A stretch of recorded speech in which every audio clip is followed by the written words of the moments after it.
শাহবাগে গিয়ে জীবনের সবচেয়ে বড় নেক কাজটি করেছি। স্বৈরাচারের পদলেহনকারী শোলাকিয়া ঈদগাহের ইমাম ফরিদউদ্দিন মাসুদ এভাবে দমভক্তি করতেন। তিনি আবার বলেছেন, নাস্তিক স্বৈরাচারের বিরুদ্ধে আমি প্রথম কথা বলেছি। একই মুখে দুরকম কথা। শাহবাগে হেফাজতে ইসলাম, মেড ইন পাকিস্তান এসব স্লোগান কি দেয়া হতো না? এসব কি জানতো না পতিত শাহবাগী তথাকথিত আলেম নামের ভণ্ডটি? শুধু নিজে নয়, ঢাকা বিশ্ববিদ্যালয়ের একজন প্রভাষক এবং চরমনাই অনুসারী শিল্পীকেও নিয়ে গেছেন শাহবাগে ফ্যাসিস্ট মঞ্চটিকে বৈধতা দিতে। ভারতের দেওবন্দ থেকে হাতে খড়ি এই লোকটি ভারতের স্বার্থে নিজেকে বিলিয়ে দিতেও কুণ্ঠাবোধ করেনি। এর ভুরি ভুরি প্রমাণও দেখা যায়। ভারতের রয়ের চিহ্নিত এজেন্ট তুরিন আফরোজের সঙ্গে অন্তরঙ্গ ছবি, এমনকি ভারতের অ্যাম্বাসিতে তাকে সচরাচর আমন্ত্রণ জানাতো ভারতীয় হাইকমিশনার।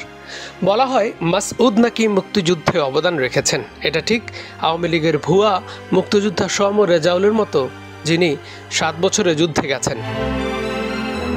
আর মাসুদ কোন সেক্টরে কিভাবে যুদ্ধ করেছেন তার কোনো প্রমাণ কোথাও নেই।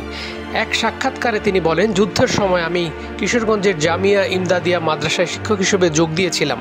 কোনো সশস্ত্র যুদ্ধে অংশ নেইনি, তবে মুক্তিযুদ্ধের পক্ষে মানুষকে ঐক্যবদ্ধ করেছি, পাশাপাশি মুক্তিযুদ্ধের সহায়তা করেছি, সাংগঠনিক কাজ করেছি। যুদ্ধের সময় আমি কিশোরগঞ্জের তাড়াইলে ছিলাম। মূলত শিক্ষকদের কাছে দেশপ্রেমে উদ্বুদ্ধ হয়ে মুক্তিযুদ্ধের পক্ষে কাজ করেছেন। হাস্যকর এমন দাবির পক্ষে কোনো ছবি বা প্রমাণও নেই।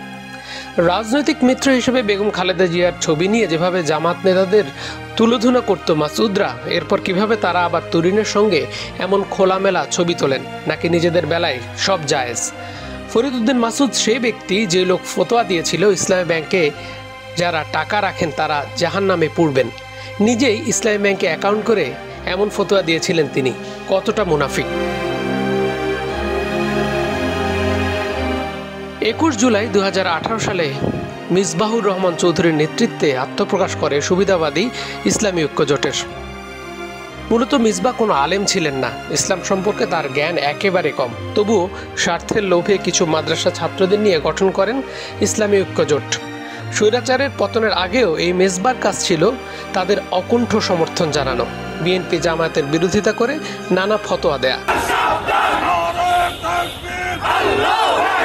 বলে সে মেহেদি সাফারির সাথে সে বৈঠক করেছে, বলে বৈঠক করেছি তো কি হয়েছে?